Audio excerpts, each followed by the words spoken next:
बिहार में 4 सीटों पर उपचुनाव होना है और आज से जो है नामांकन प्रक्रिया शुरू हो गई और 25 अक्टूबर तक चलेगी। आपको बता दें कि अगले महीने 13 नवंबर को चुनाव होना है और 23 नवंबर को इसका परिणाम आएगा। लेकिन 2 सीट है, रामगढ़ और बेलागंज। वो सीट जो है वहाँ से आरजेडी दावेदार है। अब तक जो है आरजेडी ने प्रत्याशी का नाम घोषणा नहीं किया है। हमारे साथ आरजेडी के प्रवक्ता हैं अरुण यादव जी।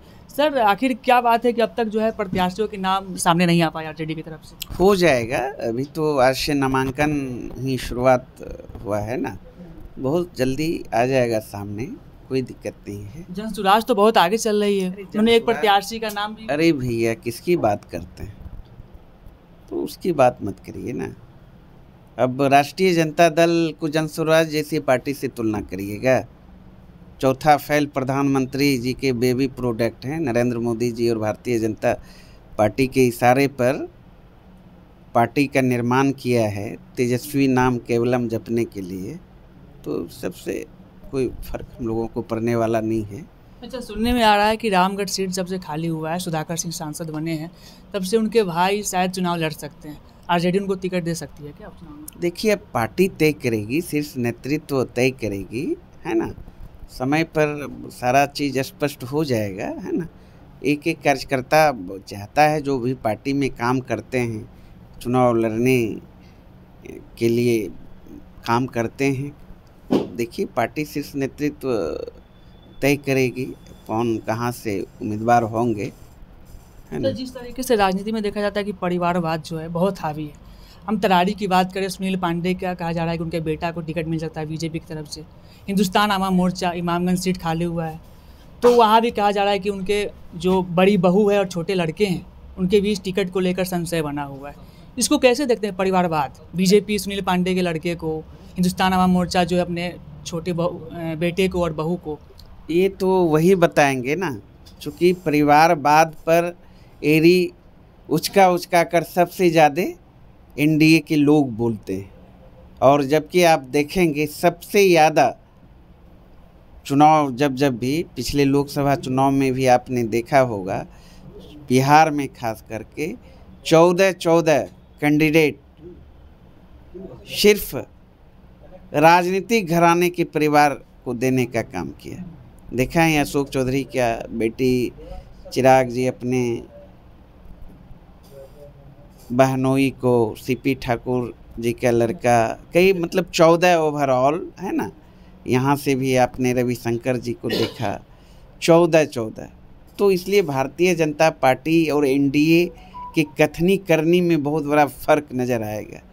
लेकिन देखिएगा, भाषण में गजब बोलेंगे, परिवारवाद पे, भ्रष्टाचार पे, परिवारवाद का आरोप जो है आरजेडी पे लगता है। वही तो मैं बता रहा हूँ। केंद्र की जो नरेंद्र मोदी जी की सरकार चल रही है, सरकार की सांसें जो चल रही है परिवारवादी पार्टियों के सहारे, चाहे मांझी जी की बात कर लें, चिराग जी की बात कर लें, चाहे उत्तर प्रदेश से है, चाहे महाराष्ट्र से पवार जी हैं, तो सारे के सारे। लेकिन इस पर लंबा चौड़ा प्रवचन देंगे, भ्रष्टाचार पर भी लंबा चौड़ा प्रवचन देंगे। जबकि ये जब देखेंगे बारीकी से, चंदा लेकर धंधा यही लोग देने का काम करते हैं, सार कफन चोरी यही लोग करने का काम करेंगे। अभी बिहार में ही दर्जनों ऐसी घोटालाएँ हैं, यहाँ सरकार है वहाँ भी सरकार है, इसीलिए दबी हुई है। सृजन घोटाला से लेके, शौचालय घोटाला से लेके, मेघा घोटाला से लेके, कोख घोटाला से लेकर, जलनल घोटाला से लेकर, बांध घोटाला, कई गिनाने लगेंगे तो। लेकिन ये अपने आप को राजा हरिश्चंद्र समझते हैं। रामगढ़ सीट और बेलागंज सीट पर नामांकन शुरू हो गया है। आरजेडी कब अपना प्रत्याशी उतार रही है? ऐसा कुछ अंदर से बात आ रही निकल के क्या? कभी भी हमारे शीर्ष नेतृत्व अधिकारी बहुत कम है, नहीं, बहुत ज़्यादा समय है ना। आंतरिक रूप से सारा चीज़ हो चुका है। हमारे शीर्ष नेतृत्व इंडिया ब्लॉक के नेता आपस में विमर्श करके तय कर चुके हैं। वो आपको सामने आधिकारिक रूप से आना बाकी है, आ जाएगा, कहीं कोई दिक्कत नहीं। अच्छा, इस बार चुनाव की बात हो रही है, 25 में चुनाव हो, उससे पहले 4 सीटों पर चुनाव है। किस वादे के साथ आरजेडी लोगों के बीच जाएगी? चाहे जो भी प्रत्याशी होंगे या फिर आरजेडी जो कार्यकर्ता होंगे लोगों के बीच जाएंगे, कैसे जाएंगे? वादे क्या, हम लोग वादे करते नहीं हैं। क्योंकि वादे चुनाव के बाद वादे जो है नहीं, शुरू तो हो वो जाते हैं। लोग जो जुमलेबाज लोग हैं ना, सपना दिखाते हैं। आपको पता ही होगा, देश में पहली बार हमारे आदरणीय नेता तेजस्वी यादव जी ने 2020 के बिहार विधानसभा चुनाव में मुद्दे की राजनीति शुरू की, जाति धर्म मजहब से ऊपर उठकर। और आपने देखा, भारतीय जनता पार्टी ऐसी पार्टी को जो धर्म के नाम पे राजनीति करती है, मंदिर मस्जिद के नाम पे राजनीति करती है, उनको भी तेजस्वी यादव जी के पीछ पर आके खेलना पड़ा। आपने देखा, जब 10 लाख नौकरी देने की बात कही हमारे आदरणीय नेता तेजस्वी यादव जी ने, तो वहीं क्विक भारतीय जनता पार्टी, अभी जो वित्त मंत्री हैं सीतारमन जी के नेतृत्व में यहाँ आके 19 लाख नौकरी देने की बात कही। सरकार उनकी बन गई एनडीए की, शासनादेश के बल पर। आपने देखा, जनादेश तो तेजस्वी यादव जी को बिहार की जनता ने दिया था, और 5-7 एमएलए बन जाते तो बिहार के मुख्यमंत्री होते तेजस्वी यादव जी।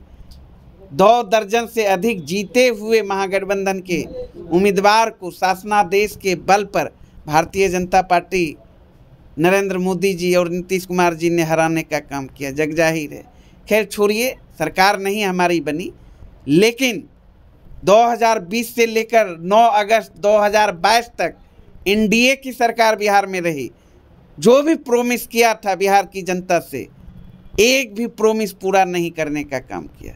लेकिन 9 अगस्त 2022 को जब महागठबंधन की सरकार बनी, नीतीश कुमार जी एनडीए छोड़कर महागठबंधन में शामिल हुए, और उस सरकार में बिहार के डिप्टी सीएम जब हमारे नेता आदरणीय तेजस्वी यादव जी बने, तो आपने देखा होगा तेजस्वी यादव जी का जो संकल्प था, जो प्रण था, उस प्रण अनुरूप 5 लाख नौजवानों को नौकरी दिया गया, 4 लाख से अधिक नियोजित शिक्षकों को राजकर्मी का दर्जा दिया गया, मेडल लॉ नौकरी पाओ, मानदेय 2 गुना किया गया, जाति आधारित गणना कराया गया, उसके उपरांत आरक्षण का दायरा बढ़ाया गया, दलितों के लिए, पिछड़ों के लिए, अति पिछड़ों क्रेडिट के जो लिए, आदिवासियों के लिए। क्रेडिट आप ले रहे हैं, लेकिन मुख्यमंत्री नीतीश कुमार, अरे भाई, क्रेडिट हम नहीं ले रहे हैं, एनडीए का कहना है। हमारे नेता क्रेडिट में विश्वास नहीं करते। ये तो बिहार का बच्चा बच्चा कह रहा है। नौकरी का मतलब तेजस्वी यादव जी, जाति आधारित गणना कराकर आरक्षण का दायरा बढ़ाने का मतलब तेजस्वी यादव जी, नियोजित शिक्षकों को राजकर्मी का दर्जा दिलाने का मतलब तेजस्वी यादव, मेडल लॉ नौकरी पाओ का मतलब तेजस्वी यादव जी, मानदेय 2 गुना करने का मतलब तेजस्वी यादव जी, स्वास्थ्य व्यवस्था में आमूलचूल परिवर्तन करने का मतलब तेजस्वी यादव जी। आपने नहीं देखा क्या, 60 मिशन के तहत, 60 परिवर्तन के तहत आमूलचूल परिवर्तन हुआ स्वास्थ्य विभाग में? आपने नहीं देखा क्या, हमारे आदरणीय लालू प्रसाद यादव जी के समय में ही बीपीएससी के माध्यम से शिक्षकों की बहाली होती थी। हमारी सरकार जाने के बाद बहाली बंद हो गया, एनडीए का सरकार में नहीं हुआ। फिर महागठबंधन की सरकार बनी तो तेजस्वी यादव जी के प्रण अनुरूप ही बीपीएससी के माध्यम से 2,19,000 शिक्षकों की बहाली हुई 17 महीने के कार्यकाल में, और 3 लाख से अधिक नौकरी प्रक्रियाधीन है। तो तेजस्वी यादव जी का काम बोलता है। तो इस बार जो है तीसरा मोर्चा भी आ गया है, उपचुनाव है, कितना चुनौतीपूर्ण रहेगा? आखिरी सवाल है आपके लिए। अरे चुनौतीपूर्ण, जनसुराज भी आ गया, पहले तक एनडीए जनसुराज आ जाए कि कोई सुराज आ जाए, मुद्दे की राजनीति कोई नहीं करता।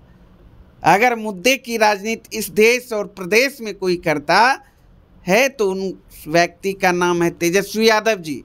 नौजवानों और किसानों के गालों पर मुस्कान आए, उसके लिए अगर कोई काम करता है तो तेजस्वी यादव जी। हर नौजवानों को, किसानों को हर हाथ को काम मिले, इसके लिए अगर कोई चिंतित रहते हैं तो तेजस्वी यादव जी। इसलिए तेजस्वी यादव जी के साथ बिहार की जनता है। तो ये थे हमारे साथ आरजेडी के प्रवक्ता अरुण यादव, जिन्होंने साफ तौर पे कहा जिस प्रकार से बिहार में 4 सीटों पर उपचुनाव होने और 2 सीट पर जो है आरजेडी के दावेदार है उसको लेकर साफ तौर पे कहा कि बहुत जल्द जो है आरजेडी की तरफ से प्रत्याशी की घोषणा कर दी जाएगी। वही बात करें चुनौती की, जिस प्रकार से तीसरा मोर्चा भी इस बार आ गया है, लेकिन उन्होंने कहा कि कोई चुनौती नहीं है। तेजस्वी यादव जो है मुद्दे की राजनीति करते हैं और वो गरीब वंचितों के नेता हैं और बिहार की जनता उनको फिर से एक बार बिहार के गद्दी पर बैठाएगी। रोशन कुमार, राष्ट्रीय सागर, पटना।